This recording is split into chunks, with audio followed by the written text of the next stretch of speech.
Okay, so let's see if we could do this with Gabriel Marcel. So let's start out with just the basics, right? So we're looking at this paper by a gentleman that is at Notre Dame. It's surprisingly recent too, written by R. James Lisowski. So he's obviously a theological student. Writing about Gabriel Marcel. Gabriel Marcel is a Christian existentialist born in 1889 and died in 1973. And so James Lisowski's paper is speaking of mystery, evil, and death in the philosophy of Gabriel Marcel and the resulting pastoral applications. So Gabriel Marcel was a Christian existentialist, philosopher, playwright, musician, and most importantly too, he was a phenomenologist. And so with existentialism and phenomenology, easiest way to think about this is that the focus is on the philosophy as lived experience within the personal. So in other words, in order to we understand philosophy at a personal level first and foremost, and this is the way in which all of the way in which it works takes off, to be communal. So one of the points that I'm going to try to emphasize in this part is the way in which we're working from an individual to working with other people in this relational way as a key metaphysical component in the way that Marcel is working and contending with death. Okay, so I'll talk more about that as I work on the assignments, but getting to Lisowski's points here. So one thing we need to get clear is this differentiation between problem and mystery. So know that the way a problem is characterized is as a way that we might understand this common property that is an abstraction, whereby we think that once we have solutions to problems, we could have this way of applying the solutions to any problem of that kind and start working on it as we do with math and science, okay?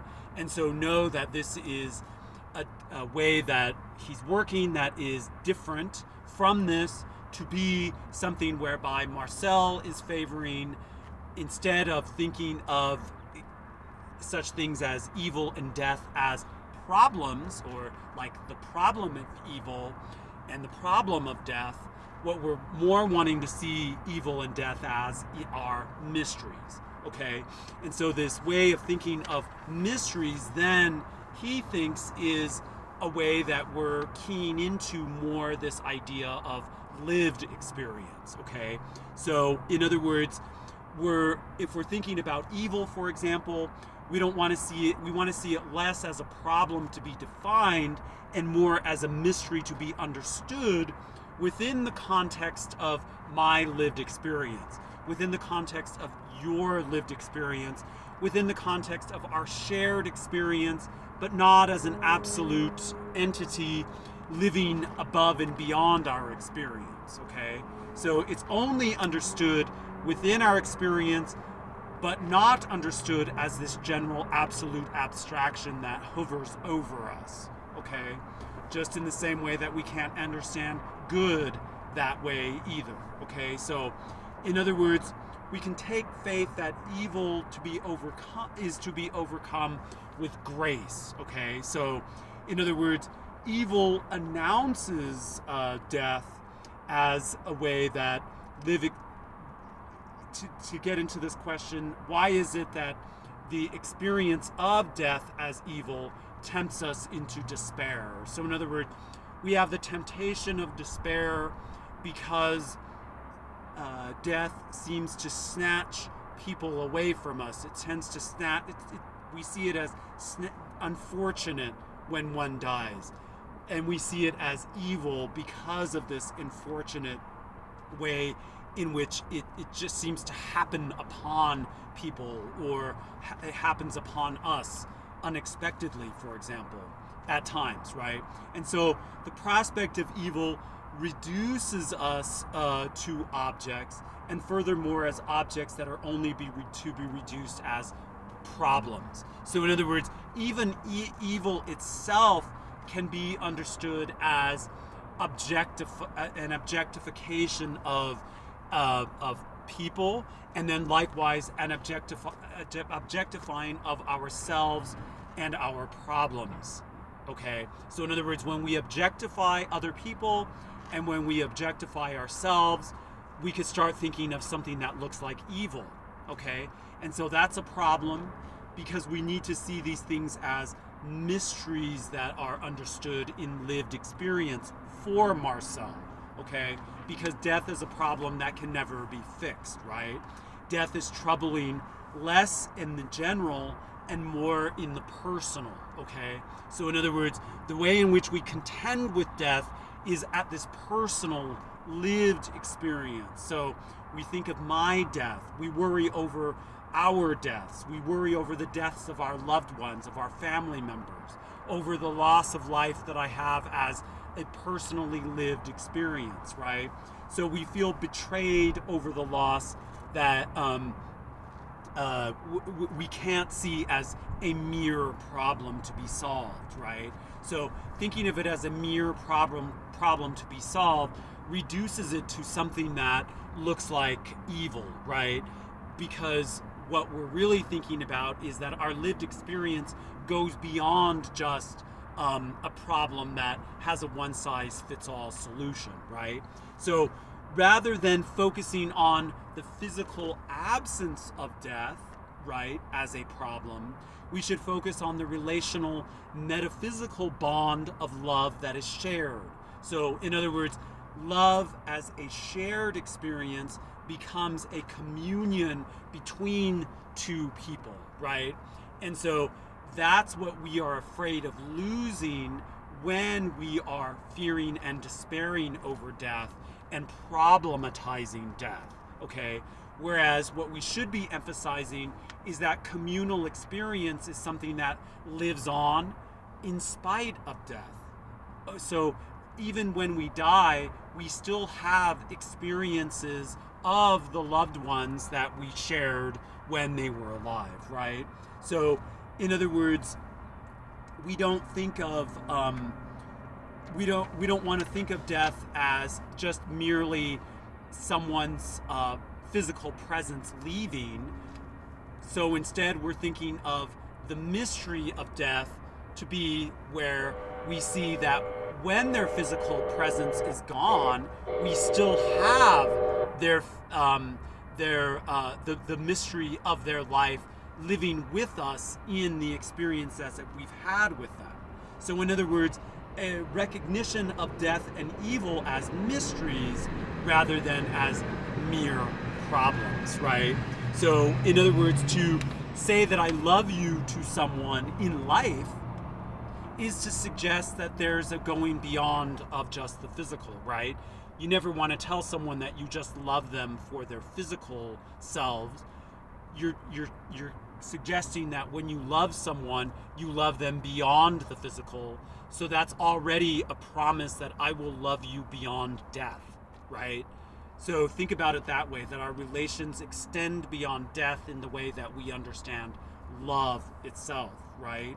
And so if we're thinking of this feature of pastoral care that Lisowski is wanting to focus on, we're seeing that embracing death not as a problem to be solved, but rather as a mystery, gets us out of this one-size-fits-all answer that we might start giving people, or solutions that we might start offering people, or platitudes that we might start spouting to people that are grieving over the loss of a loved one, or who are facing their own death, or who are facing the death of a loved one, right?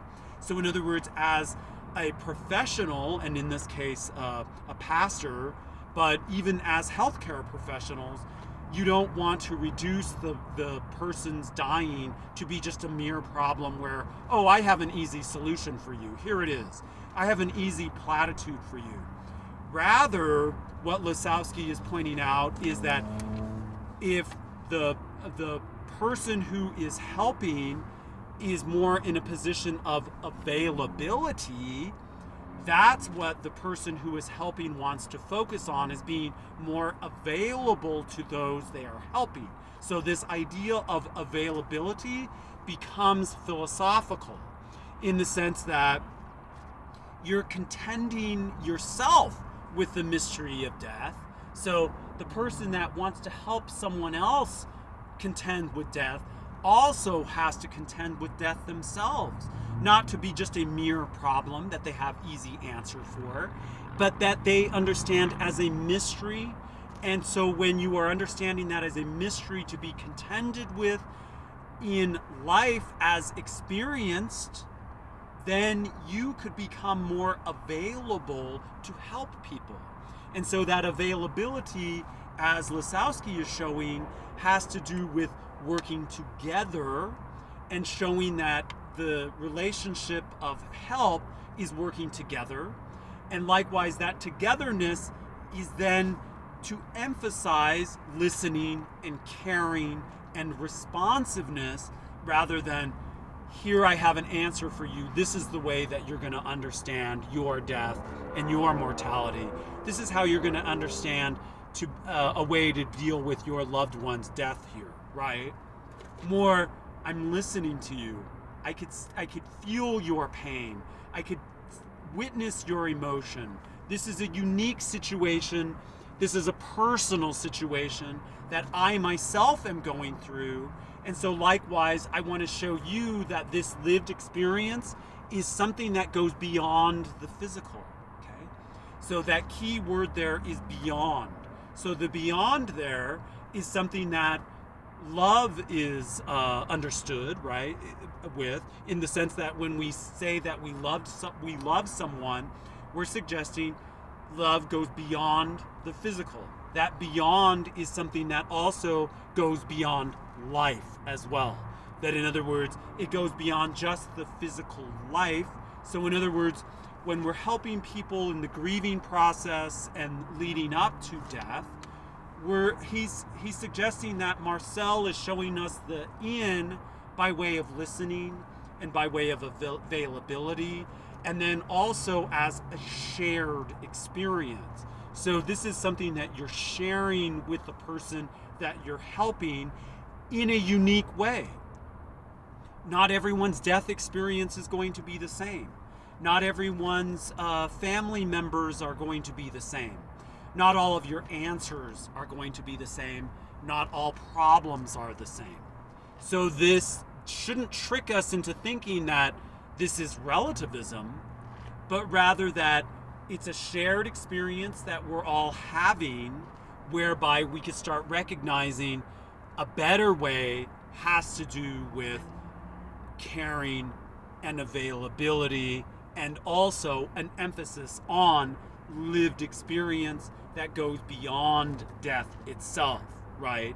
That, in other words, we transcend death in our lived experience. So contending with death is also a lesson in life as lived experience with other people, right? So to suggest that when someone dies, their love dies, that's actually almost a betrayal of their love, because their love while they were living should have been, or usually is understood as something that extends beyond life, right?